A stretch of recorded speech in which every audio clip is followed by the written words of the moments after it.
Bonjour, Thierry Grandiot du service culture pour une page cinéma aujourd'hui avec le film très attendu évidemment de Martin Scorsese. Ça s'appelle Silence. Alors c'est tiré d'un roman qui est paru dans les années 60 au Japon, qui a eu un succès absolument énorme. Il a eu le Goncourt japonais, il a eu 1 million de lecteurs, etc.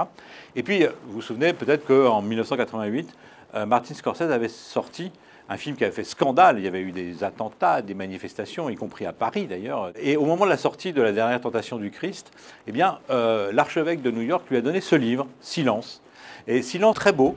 Martin Scorsese prend le temps de la respiration, il prend le temps de filmer la nature, il prend le temps aussi de longues discussions sur la question de la foi. Alors il faut savoir quand même que Martin Scorsese, quand il était jeune, il est né dans une famille italo-américaine à New York, extrêmement catholique, extrêmement pratiquante.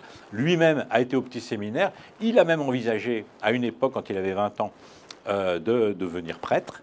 Et donc cette question l'a toujours intéressé. Et franchement, il rend hommage dans un film très exigeant, parfois très violent, hein, je l'ai dit, mais très exigeant sur le plan intellectuel.